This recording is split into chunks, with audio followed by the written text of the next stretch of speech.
चितवनको लोकप्रिय आवाज टेलिभिजनलाई स्थानीय कार्यक्रम छायाङ्कन तथा प्रसारणको लागि सम्झनुहोस्। सम्पर्क फोन 056 522 349, मोबाइल 98 550 56 039। स्थानीय कार्यक्रम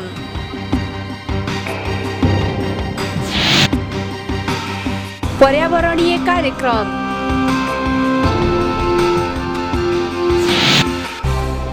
सांस्कृतिक कार्यक्रम धार्मिक कार्यक्रम जस्ता अन्य कार्यक्रमहरूको लागि आवाज टेलिभिजनलाई सम्झनुहोस्।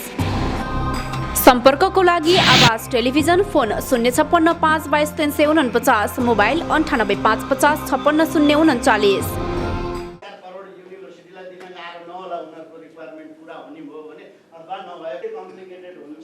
त्यसै गरेर यसमा चाहिँ रिस्कको लेभल अत्यन्त हाई छ। अरू भन्यो भने पनि यो सफल हुन चाहिँ अलि धेरै चुनौतीहरू छन् भन्ने मलाई लाग्छ। जी भएका पनि अहिले आफ्नो प्रोभिन्सहरूलाई दिने excellence centre of excellence globally त्यो स्टाइलमा जाने, त्यो पनि संसारमा सफल भएको मोडल, संसारको टप ऱ्याङ्किङ युनिभर्सिटी वागेनहेगन त त्यही रहर हुने एक्ट्रेसहरू पऱ्यो भने फेडरल मोडलतिर बल गरे पनि भयो। त्यसरी हामी त्यहाँ प्रड्युस गर्छौँ सेन्ट्रल युनिभर्सिटीमा। प्रोभिन्सका कलेज एक्सपोर्टहरू चाहिएको छ मार्केटलाई, हामी एग्रोमा निकाल्छौँ। यहाँ भएको कारणले टोटल्ली चेन्ज गर्नुपर्छ र त्यसको लागि चाहिँ मेरो चाहिँ शिक्षा मन्त्रीले यसो भने शिक्षा मन्त्रीले मानेनन् भने यहाँ हुने र अहिले त सोच्दाखेरि नेपालमा कहाँ त्यस्तो लागु होला र भन्ने जस्तो पनि लाग्न सक्छ। एफयूलाई इम्पावर गर्नलाई पोलिटिकल इन्टरफेरेन्स बादमा पढाएको हो। 5-7वटा ती क्राइटेरिया जो पुरा गर्छ त्यो युनिभर्सिटी। त्यो रिसर्चलाई पनि हामीले अलिक ब्रोड बनाउनु पर्ने आवश्यकता छ। अहिले चाहिँ हामीले देखिहाल्यो हाम्रो चाहिँ प्रिएम्बलमै नेपालभित्र भनेर लेखा रहेछ। त्यति लिमिट गर्नु हुँदैन भने त्यसलाई च्याप्टर 2मा छ आर्टिकल 4 को, त्यसलाई पनि टोटल अटोनोमी इन्स्योर गर्नेमा सिनेटको कम्पोजिसन जुन छ त्यो सिनेटको कम्पोजिसन भनेको टोटल्ली ब्युरोक्रेटिक एकाडेमिक नेचरकै रहन्छ। त्यो यस अर्थमा कि 4-5वटा मन्त्रालयका सचिवहरू हुनुपर्ने रे। सचिव किन चाहियो यहाँ? इन्टरनेसनल्ली रिकगनाइज भएका छन् अनि नै एकाडेमिक इन्स्टिट्युसन सबै त्यसका छानिनुपर्छ। यस्तै खालका रोल अफ रिसर्च सेन्टर अलिकति मैले त्यो पनि हाइलाइट गर्नुभयो। मैले देखेको, मैले भोगेको, मैले सुनेको के छ भने युनिभर्सिटीको चान्सलर छान्दाखेरि तपाईँको युनिभर्सिटीको 10 वर्षको भिजन ल्याऊ, मान्छे छानिनु पर्यो नि। अँदैन सर्ट एउटा सचिव हुन बित्तिकै ऊ यहाँ ब्युरोक्रेटिक ओरिएन्टेसनबाट गाइड भएको कारणले त्यो चेन्ज हुनुपर्छ। अर्को प्रायः संस्थाहरू छ, अन्तर्राष्ट्रिय सङ्घ संस्था, अनुसन्धान संस्थाहरूसँग सबभन्दा धेरै पिएचडी स्टुडेन्ट जसले सुपरभिजन गरेको छ त्यो हुने हो नि त। सबभन्दा ठुल्ठुला चाहिँ रिसर्च प्रोजेक्टहरू जसले ल्याएर चाहिँ आफ्नो डिपार्टमेन्टमा रिसोर्स जेनेरेट गरेको छ त्यो हुनु पर्यो नि त। ती क्राइटेरियाहरू संसारभरि स्थापित भएका क्राइटेरिया छैनन्। अनि त्यसपछि चाहिँ आएर ख्यास एउटा पार्टीको सदस्य बन्यो, तालचा लगाइदियो, अनि प्रोफेसर भयो, अनि बढुवा भयो, अनि डिन भयो। त्यस्तो गरेर पार लाग्छ भन्ने मलाई लाग्दैन। त्यो चेन्ज गर्नुपर्छ। अब एउटा एक्जाम्पल मात्रै दिएको, फेरि यही हो र त कहाँबाट जान्ने भइस् भन्नु होला, म जान्ने भए होइन। एक्जाम्पलको लागि अब हाम्रो विश्वविद्यालयले फोकस गर्नुपर्ने एरियाहरू चाहिँ यस्ता रहेछन् नि त। क्लाइमेट चेन्जका रिस्कहरू के छन्, कति भइरहेको छ। उदाहरणको लागि बायोडाइभर्सिटी लस। पूर्व सचिव एकजना हामीले सम्मानित गरेको यो वन सचिव हुनुहुन्छ यहाँ सर, अमात्य सर।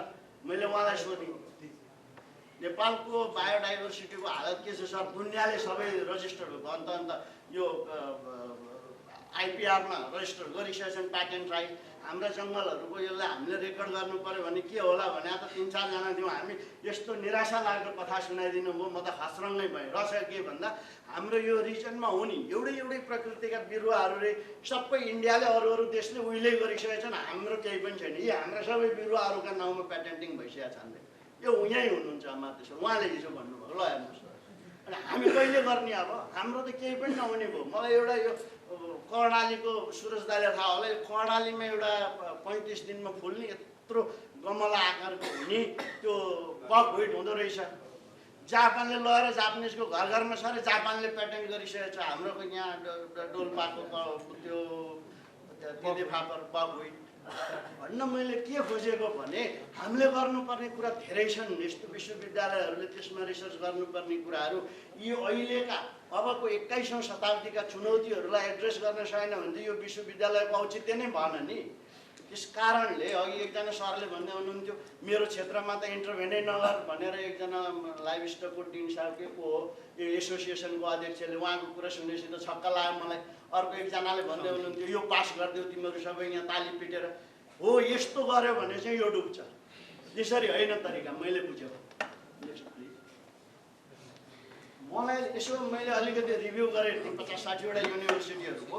ती युनिभर्सिटीहरूले अहिलेको आफूलाई अपडेट गर्न समकालीन बनाउनको लागि कस्तो कस्तोमा काम गरेका छन्, कस्ता कस्ता सम्भाव्य इन्स्टिट्युटहरू हुने रहेछन् भनेर मैले क्विकली राख्दाखेरि एएफयूको लागि हुनसक्ने सम्भाव्यमा एनिमल साइन्समा रिलेटेड रिसर्च इन्स्टिट्युट चाहिने रहेछ, इन्भाइरोमेन्टसँग रिलेटेड रिसर्च इन्स्टिट्युट, सोसल साइन्समा interdisciplinary, land related, fishery related, institute of agro ecosystem services, urban mountain agriculture, हामी mountainous country, fishery related, impact assessment institute, कम्तीमा पनि यति खालका इन्स्टिट्युसन चाहिँ सेन्ट्रल एएफयू हुँदाखेरि यसले काम गर्यो भने अनि हामी ग्लोबल्ली नेसनल्ली रिलेभेन्ट हुन्छौँ।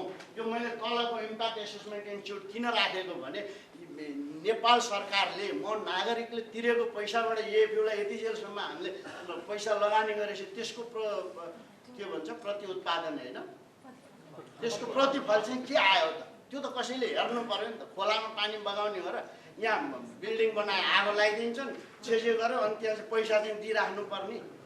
त्यस कारणले यसको इम्प्याक्ट पनि हेरिनु पर्यो अनि मात्र अपडेट हुनसक्छ। त्यस कारणले यो पनि चाहिन्छ भन्ने मेरो भनाइ हो। नेक्स्ट अब पोलिसीमा पनि तिनै कुराहरू मैले अघि अलिकति हाइलाइट पनि गरिहालेँ। एउटै मात्रै मैले यसमा गर्नुपर्ने चाहिँ के छ भने अहिले हाम्रो प्राइभेट सेक्टरले खोजेको जनशक्ति, हाम्रो सहकारीले 3टा पिलरको भने सहकारीलाई चाहिने जनशक्ति, हाम्रो सहकारी सम्बन्धी पढाइ हुन्छ एएफयूमा हुँदैन। देशलाई एकातिर आवश्यकता छ, अर्कोतिर आउँछ। इन्ट्रोडक्सन पढाएर त भएन नि, कम्पिटेन्ट बनाउनु पर्यो त्यहाँ, होइन सर? कुरो त्यो हो क्या। त्यस जे होस् मैले भन्न खोजेको यसमा पनि चेन्ज अलिकति अटोनोमी चाहिन्छ पोलिसी लेभलमै भने। यो लाइन मिनिस्ट्रीको बहस आज साह्रै बिहानदेखि भयो, मलाई चाहिँ वाक्क दिक्क लाग्यो। अहिले पनि मेन्टालिटी चाहिँ हामी यो अहिलेको संरचना जे छ त्यसै भित्रबाट हेर्ने खोजिरहेछौँ कि त्यसो गर्नुभयो भने त तपाईँहरू जहाँको त्यहीँ एक चिम्टी अगाडि सर्नुहुन्न। त्यहाँ फेरि त्यही उही त हो नि, ऊ मन्त्रालय हुँदा चाहिँ बेठिक हुने, यहाँ चाहिँ ठिक हुन्छ। र सुरज पोखरेल र युवक जीसीको यहीँका पढेका साथी थिए, विद्यार्थी थिए, के थिए, अलि मद्दत गर्दैला, अर्को अलिकति उस्तै खालको सचिव आइदिएछ भने त कसरी हुन्छ? त्यो पनि कुनै इस्यु हो। आफू कम्पिटेन्ट हुने अघि मद्दत सरसँग मैले एकदम यो मलाई ठिक लागेन भनेको क्वालिटी कन्ट्रोलका कुरा। क्वालिटी नै राम्रो प्रड्युस गरेपछि त त्यो कन्ट्रोलै गर्नु परेन नि। लास्टमा यहाँ चाहिँ अरू उत्पादन गर्ने अनि लास्टमा त्यो क्वालिटी गरेर त सबैलाई ध्वस्त बनाउने अनि त्यहीँ आगो बाल्न थाल्छन्। त्यो सोल्युसन होइन। रुट कजमा गएर एड्रेस गर्ने हो भनेदेखि हामीले यो मन्त्रालय यो र ऊ भन्ने चाहिँ बेकारको बहस हो जस्तो लाग्छ मलाई। तर पनि यहाँ बहुसङ्ख्यकलाई चाहिँ त्यो भित्रैदेखि परिरहेको छ। एएफयूलाई ल्यान्ड ग्रान्ट युनिभर्सिटीको मोडेलमा लाने कि सेन्ट्रल युनिभर्सिटीको मोडेलमा लाने, यो वर्कसप सकिएपछि वर्कसपको पेपरमा यो कुरालाई क्लियरली फेरि यो कसलाई सोधेर पठाउने भन्ने जस्तो गरेर राख्नु भएन। यसको एन्सर हामीहरूको यो फ्लोरबाट पनि हाम्रो ओपिनियन के हो क्लियरली दिनुपर्ने मलाई लाग्दछ। क्लियरली दिँदाखेरि अघि उहाँले जुन कुराहरू प्रस्ट्याउनु भयो यो पुरै चाहिँ स्थानीय सरकार, प्रोभिन्सियल सरकार र फेडरल गभर्मेन्टको सबै प्रतिनिधित्व हुने गरी एक्सटेन्सन रिसर्चका युनिटहरू सबैलाई एकै ठाउँ ल्याउन सकिन्छ कि सकिन्छ? हाम्रो परिवेशमा त्यो ठिक हो कि होइन? होइन भने विश्वविद्यालयलाई सेन्ट्रल युनिभर्सिटीको रूपमा मात्रै विकास गरेर लिएर जानुपर्ने हो र यो फ्लोरले त्यसको एन्सर गर्नुपर्ने मलाई लाग्छ। पहिलो कुरो यो भन्न चाहेँ। दोस्रो कुरो, यदि रिसर्चलाई चाहिँ पुरै इम्प्लिमेन्ट गर्ने हो भने नार्को एक्ट 2048 जुन छ त्यसलाई चाहिँ म्यासिभली त्यसको संशोधन आवश्यक छ र त्यो गर्न उचित छ कि छैन, त्यसको पार्सियली इन्टिग्रेसन हो कि फुल्ली इन्टिग्रेसन हो, त्यो कुरोमा हामी क्लियर हुनुपर्ने स्थिति देखिन्छ। अर्को उहाँको पेपरमा उठाइएको विषयवस्तु के छ भने टियुको आइएएसलाई एएफयूमा समाहित गर्नुपर्छ भन्ने छ। त्यो गर्नको निम्ति पनि फेरि टियु एक्ट पनि संशोधन गर्नु पर्यो या त एएफयुको एक्ट पनि संशोधन गर्नु पर्यो। दुईटै एक्ट संशोधन गरेर त्यसलाई एक ठाउँमा ल्याउने हो भनेर त्यो कुरोमा पनि कोड चाहिँ क्लियर हुनुपर्ने म देख्छु। र अर्को त्यस्तै इन्टिग्रेसनको प्रोसेसमा चाहिँ जिम युनिभर्सिटीको आवश्यकतै छैन भन्नुभयो भने आवश्यकता यदि रिसर्चलाई इन्टिग्रेसन गर्ने र एएफयु अन्तर्गत ल्याउने हो भने त्यो अटोमेटिकली आउला हैन। र त्यसको आवश्यकता छैन भने पनि त्यो पनि आवश्यक होइन, यही भित्र इन्क्लुड गर्ने हो। र जिम युनिभर्सिटीले गर्न खोजेका कुराहरू चाहिँ एएफयुले गर्छ है, यो मानेमा यसरी गर्छ भन्ने कुराहरू चाहिँ क्लियर हुनु पर्यो। र नारको इन्टिग्रेसनको कुरा पनि हामीले गर्दै हेर्दाखेरि अघि डाक्टर साहबले कुरा त क्लियरली राख्नुभयो। टोटल कृषिलाई छुट्याएको बजेटको 10% मात्रै नार्कलाई छ हैन। त्यो नार्कलाई दिएको 10% बजेटको पनि 60% म्यानेजमेन्टमा खर्च छ। अझै डेप्थली जानुभयो भने नारको प्रोग्राम बजेटमा पनि इभन अहिलेका दिनसम्म पनि इम्प्रुभ सिड प्रडक्सन गर्छ नारले र ठुलो पैसा त्यसमा खर्च गरिरहेको छ। र खालि यो कन्स्ट्रक्सनको कामहरू मात्रै धेरै पैसाहरू चाहिँ गइरहेको छ। बेसिकली एउटै मात्रै म उदाहरण यहाँ लिन चाहन्छु। बारी अथवा बङ्गलादेशको जुन रिसर्च इन्स्टिट्युट इस्टाब्लिस भएको अहिले 15-16 वर्ष मात्रै हुँदैछ। र मकैको मात्रै एउटा कुरा गर्नु हो भने अहिले 18वटा हाइब्रिड चाहिँ उसले रिलिज गरिसक्यो। हाम्रो हाइब्रिड मेज ब्रिडिङको जुन प्रोग्राम सुरु भएको 24 वर्ष बित्यो र अहिले 2टा हाइब्रिड चाहिँ भेराइटी बजारमा आएको छ, त्यो पनि सक्सेस छैन। यो स्थितिमा चाहिँ नाक यसो बसिराख्ने कि त्यसको इन्टिग्रेसन अथवा यो कुराहरू चाहिँ युनिभर्सिटीमा पनि हामी बिल्डअप गरेर लिएर जाने, यो कुरा चाहिँ अझै प्रष्ट रूपमा यसलाई चाहिँ गर्नुपर्छ जस्तो लाग्छ। यहाँ एक्सटेन्सनको पनि कुरा गर्यो। अहिले भर्खरै एक्सटेन्सनको चाहिँ रिफर्म भएको छ। यही मौका छोपेर हामीहरूले यसमा कृषिको जुन विज्ञान केन्द्र र ज्ञान केन्द्र अब दुईटा नाम परेको छ, यो कुराहरूलाई एकै ठाउँमा ल्याउने हिसाबले अहिले नै पनि हामी पुसअप गर्न सक्छौँ। यो कुराहरू अलिकति ढिलो पनि भएको छ। यदि एक्सटेन्सनलाई त्यसरी बिल्डअप गरेर गर्ने हो भनेदेखि स्कोप छ, त्यो नभएको होइन। तर यसको मतलब के हो भने लाइन मिनिस्ट्री चाहिँ फेरि कृषि नै हुनुपर्ने देखिन्छ। किनभने लाइन मिनिस्ट्री चाहिँ तपाईँको एजुकेसनतिर पर्ने बित्तिकै भोलि एक्सटेन्सनको र रिसर्चको पुरै सिस्टम यहाँ इन्टिग्रेसन गर्दाखेरि मिनिस्ट्री अफ एग्रिकल्चर अथवा लाइफस्टाइल डेभलपमेन्ट चाहिन्न भन्ने हिसाबको हुनसक्छ। त्यसले गर्दा यो कुराहरूलाई चाहिँ विचार गर्नुपर्ने जस्तो मलाई लाग्छ। र पेपरमा अहिले यहाँ देखिएन, तर इनडेप्थ यसो हेर्दाखेरि चाहिँ के देखिन्छ भने 2-3टा डकुमेन्टहरू गभर्मेन्टको अझै रिभ्यू गर्नुपर्ने म चाहिँ यसमा रिगर्सली गर्नलाई चाहिँ डाक्टर विष्णुलाई अनुरोध गर्न चाहन्छु। एउटा कुरो के हो भने एडिएसलाई उहाँले राम्रोसँग यो पेपरभित्र चाहिँ रिभ्यू गरेको मैले पाएको छैन। र त्यस्तै अहिले भर्खरै पास भएको बिल चाहिँ राइट टु फुड अथवा फुड सेक्युरिटी एक्ट जुन आएको छ, यसमा धेरै कुराहरू छ। यो रिसेन्टली पास भएको हो र यो एक्ट पनि चाहिँ रिभ्यू गर्नलाई म अनुरोध गर्छु र त्यो अनुसार यसमा चाहिँ कुराहरू थपथाप गर्नुपर्ने म देख्छु। सेयरमा छ साथै चाहिँ अर्को स्लाइडमा जाउँदा यो एउटा एक्टिभिटी चाहिँ क्लासको फिल्डको एक्टिभिटी चलिरहेको छ, चलाइराख्नु भएको छ।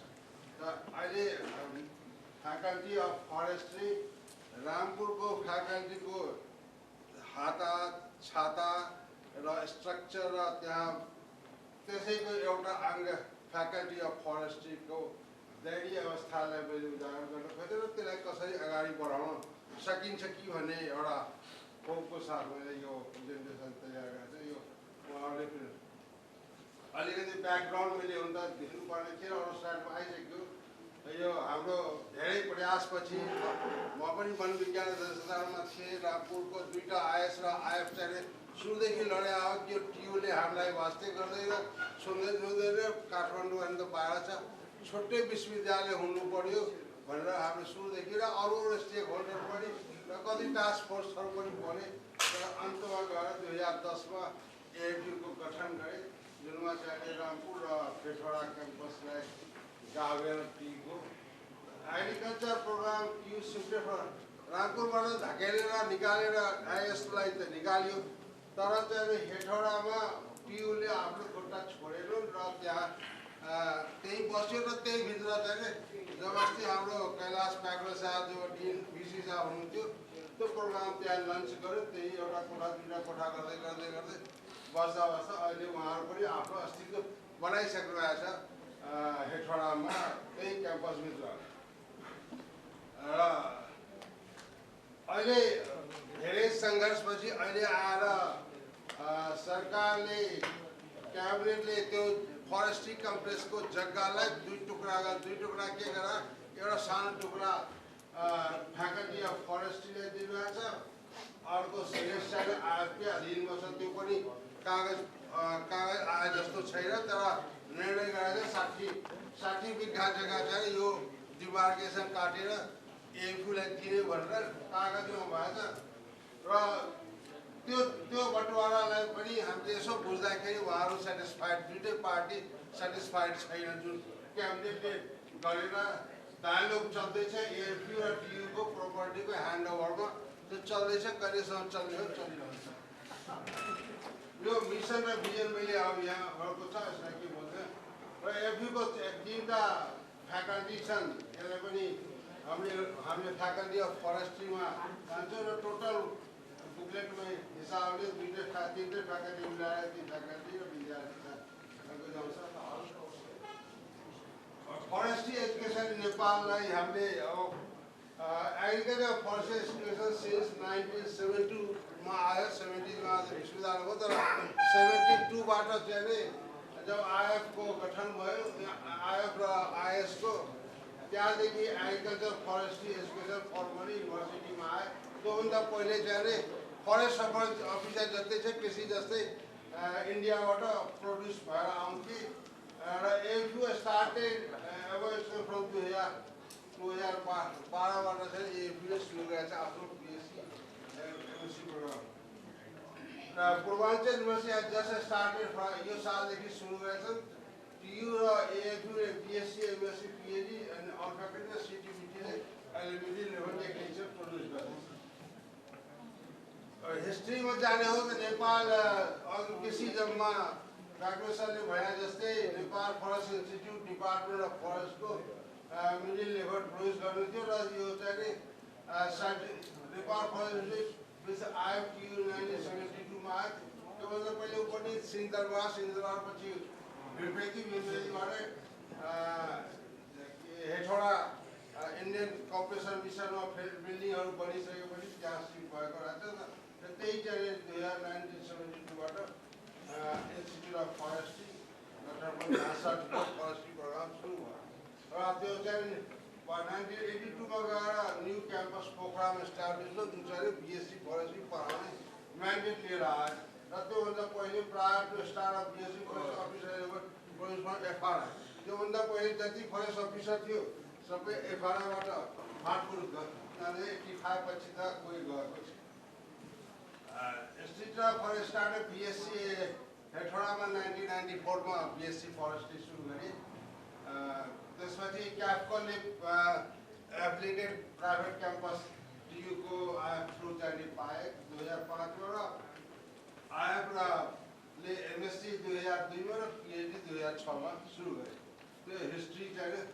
त्यसपछि फ्याकल्टी अफ फरेस्ट्रीले बिएससी फरेस्ट्री 2013बाट र प्राय 14-15बाट एमएससी फरेस्ट्री र पिएचडी 2015बाट फ्याकल्टी अफ फरेस्ट्रीले अलिकति महिना सेनाले गर्दा अर्को साल छुयो होला, तर सुरु गरे। अर्को college of environmental and forestry Purbanchal युनिभर्सिटीले बिएससी फरेस्ट्री यही सालदेखि गोठगाउँमा सुरु गरेको छ, भर्ना लिइसकेको छ। र युनिभर्सिटीले मिडल लेभल फरेस्ट्री एजुकेसन 2011 मा हामीले सर्टिफिकेट प्रोग्राम बन्द गरे, सरकारको नीति अनुसार। र सिटिबिटीले डिप्लोमा लेभलको मिडल लेभल फरेस्टर्स प्रड्युस गर्ने काम सिटिबिटीले गर्दैछ।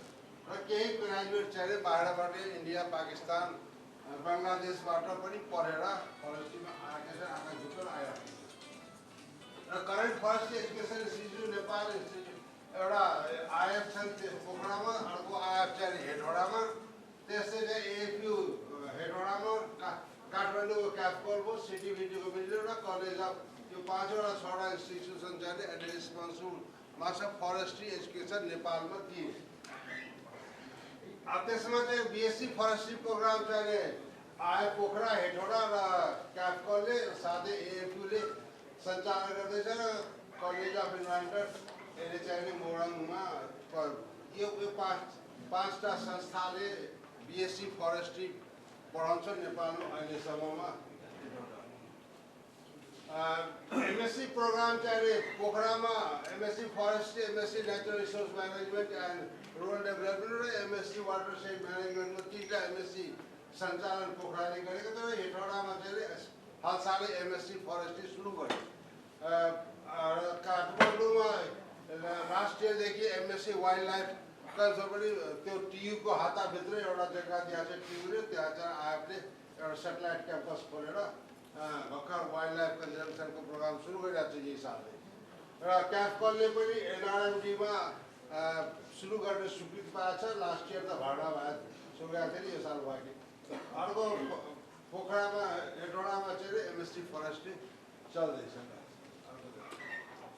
MSc कोर्स पाइपलाइनमा छ। इन्स्टिट्युट अफ फरेस्ट्री भर्खरै 2टा कोर्स एप्रुभ गरेको छ, MSc इन कम्युनिटी फरेस्ट्री र MSc mountain environment and development स्टडिजमा यो साल चाहिँ करिकुला पास गरे। अस्तिको उसमा म पनि त्यसमा थिएँ र यो 2टा सायद नेक्स्ट इयरबाट सञ्चालन गर्ला र फ्याकल्टी अफ फरेस्ट्रीले MSc forestry environment science, biodiversity र बायोटेक्नोलोजीमा 3टा चाहिँ एप्रुभ पाइसकेका छ तर सुरु गर्नुभएको छैन, सायद सुरु गर्नुहुन्छ अलिकति। PhD प्रोग्राम चाहिँ इन्स्टिट्युट अफ फरेस्ट्रीमा र फ्याकल्टी अफ फरेस्ट्री 2 ठाउँ चाहिँ अहिले एउटा PhD प्रोग्राम सञ्चालन छ, चलिरहेको। इन्ट्रेन्स एलिजिबिलिटीमा BSc फरेस्ट्री 10+2 या पुराना सर्टिफिकेट फरेस्ट्री और डिप्लोमा इन फरेस्ट्री जो CTBT का produce they are entitled to go BSc forestry. MSc forestry को लागि BSc फरेस्ट्री अहिले तोकिएको छ र PhD को लागि MSc फरेस्ट्री वा MSc नेचुरल रिसोर्स म्यानेजमेन्ट भएकाले इन्ट्री पाउँछ यो 3टा प्रोग्राम। वेटेज चाहिँ AFU को रुल अनुसार चाहिँ त्यही हिसाबले र त्यसमा कति थ्योरी र कति पर्सेन्ट जम्मै ब्यालेन्स मिलाइएको छ थ्योरी र प्र्याक्टिकलको। BSc मा पनि MSc र PhD 3टे PhD मा त प्र्याक्टिकल रिसर्च बेस्ड मोस्टली छ। त्यो कोर्स बेस्ड अहिले फ्याकल्टीको ले गर्दा रिसर्च बेस्ड मात्रै छ। ग्रेड ट्रान्सफरको सिस्टम AFU ले राखेको छ। यसले गर्दा बाहिर पढेका विद्यार्थी भएको नियम पास मान्छ र फिर्ती छ भने they can transfer with the credit earlier लागु हुन्छ। अहिले करेन्ट एनुअल प्रोडक्सन चाहिँ IF ले टियु पोखराले 80, हेटौडाले 80, क्याफको 50, हेटौडा AFU ले 50 र मोरङले 80 र मोरङले 50 गर्दाखेरि टोटल 340 BSc फरेस्ट्री सालाना अहिलेको टार्गेटमा प्रोड्युस गर्दैछ, पढाउँदैछ। त्यस्तै मास्टरमा चाहिँ IF ले पोखराले 40+ छ, हेटौडामा 20+ र टियुमा IF को टियुमा पनि 20+ क्याफकोले 20 छ र फ्याकल्टी अफ फरेस्ट्री 20+ छ। अहिले मैले 3 साल सोधाएँ 30-32 यसपल्ट आएछ जोस प्लसमा छ। करिब 120+ 150 सम्म चाहिँ MSc फरेस्ट्री मा भर्ना भइरहेको छ। PhD प्रोडक्सन चाहिँ पोखरामा 9 जना दर्ता छन् र हेटौडामा 3 जना अहिले दर्तामा छन्, पढ्दैछन्, त्यहाँ रिसर्च गर्दैछन्। नेक्स्टमा जाउँछ graduate programme production. Currently BSc graduate 300 भन्दा बढी चाहिँ FRI बाट पढेका छन् देहरादूनबाट, जुनमा 99% रिटायर्ड भएछ। 1-2टा चाहिँ अहिले फरेस्ट अफिसरमा देहरादूनबाट पास भएको होला, ऊ पनि 1 सालमा रिटायर हुनुहुन्छ। किनकि अब 90-100% करिब यही हेटौडा र पोखरामा पढेका BSc ग्रेजुएट्स नै छन्। त्यसपछि 3000 भन्दा बढी नेप्सर फरेस्ट इन्स्टिट्युटबाट पास आउट भइसकेका छ अहिलेसम्म। त्यसमा 100 चाहिँ करिब मोर देन 100 चाहिँ बङ्गलादेश, इन्डिया अरू इन्स्टिट्युटबाट। The graduation production rate increasing every year. 1985 to 2000 त जम्मा हामीले 45 जना विद्यार्थी भर्ना हुन्थ्यो, 40 जना 45 जना। अहिले चाहिँ it has reached to 340 per year. र ग्रेजुएट प्रोडक्सन 200 भन्दा बढी प्रोड्युस भइसकेको छ। त्यस्तै 5 जना PhD ग्रेजुएट भइसकेको छ टियुबाट, आइएफबाट।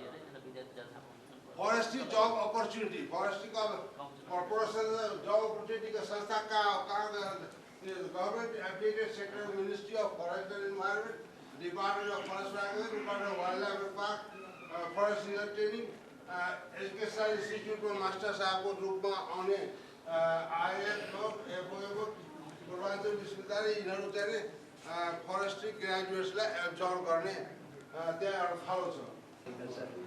And forestry education policy in Nepal. So this is the policy that we are discussing, and then I was given some guidelines that how I should prepare the comments and the feedbacks to Dr. Abhay Kumar Das, and then I have prepared based on my knowledge, regional knowledge, and the education and the experience I had. So having said so, now I would like to say two points that Dr. Das has not covered and has covered or need to be covered in a few slides. The paper developed by Dr. Abhay Kumar Das, actually the paper has tried to accommodate almost all the elements of policy agenda of forestry sector, of agriculture and forestry development. That's very good, and I would like to congratulate him on this. And I had the opportunity to go through the paper twice, and I have provided my comments and feedbacks for its improvement, and I am very happy that Dr. Das has tried to revise and try to accommodate some of my comments as well. And now, as I said a minute ago, that some of the points only I will be soliciting to him, because having said so, some of the points that he has already taught, there remains valid, but some of the points that need some stress or some elaborations I will talk now. So one of the main objectives of establishing agriculture and forestry university was to produce healthy, highly skilled human resources through quality teaching, research and extension. That was the objective of the FOF. For the all-round development of agriculture, livestock, aquaculture and forestry, which would raise the socio-economic conditions of rural people. That was the objective of the paper. And the policy paper mingled around in all achieving the broad objectives. And forestry education in the country, actually we have got four institutions that are increasing, that are doing their MSc, PhD, whatnot. But they are all in increasing demand at time. I was told that it is more than 340. Some students we are producing per year. So if it is so how are we going to make our FOF excellence in forestry education, research and extension? This is the point that we should be dealing with very seriously in our planning and in the policy. So establishing research fund. Actually, Dr. Das has said that research fund is one of the options that we should be talking. That's why I tried to comment on some of the points only. So establishing research fund is a good idea that he has said, but its source should not be limited only on the endowment fund. We talk about endowment fund. That's why I raised this point. Research incentive obtained from various funds, policy and private funds should be considered as well. As an example, this one example that Forest Research Institute in Malaysia receives about 1% of the total research money from private and public entrepreneurships, and then they have enough money to do the research on palm trees. So why not we should also ask our say research institutions that we will do we will do research. I'm sorry about that, and then let us take some share to do some research. I think this can be done in Nepal as well. In our case, if you see, we can carry research that can enhance the cash flow of any farm. There should be no dearth of farms. I'm very sure of that. But that research must be practical and enhance that generated additional cash flow. That if it does not generate cash flow, nobody will be interested in research. But so far, people will be interested in generating cash flow. I am 100% sure that there will be no dearth of funding. Similarly, establishment of permanent research plots. Dr. Das has said that establishment of research plots station is very in the rural premises. what I am suggesting is that establishment of urban research station is also a very good idea and essential for long-term research, educational extension purpose. But the focus should not limited with the FOS purposes only. It will not be enough resources if we think of it as a center of excellence in country disciplines. Then if it is so, what should we be doing? That collaboration with government and institutions and community forests would be alternative focus. University of Salamanca, I have visited there, I have done my research over there also. In Spain has much collaborative provisions and known as Center of Excellence in Agriculture. So why not we do that sort of things over here? And similarly, acquiring practical knowledge is one of the key features of making FOF as a center of excellence in forestry. चितवनको लोकप्रिय आवाज टेलिभिजनलाई स्थानीय कार्यक्रम छायाङ्कन तथा प्रसारणको लागि सम्झनुहोस्। सम्पर्क फोन 056 522 349, मोबाइल 98 550 56 039। स्थानीय कार्यक्रम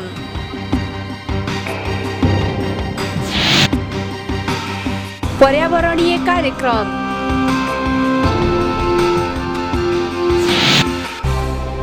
सांस्कृतिक कार्यक्रम धार्मिक कार्यक्रम जस्ता अन्य कार्यक्रमहरूको लागि आवाज टेलिभिजनलाई सम्झनुहोस्।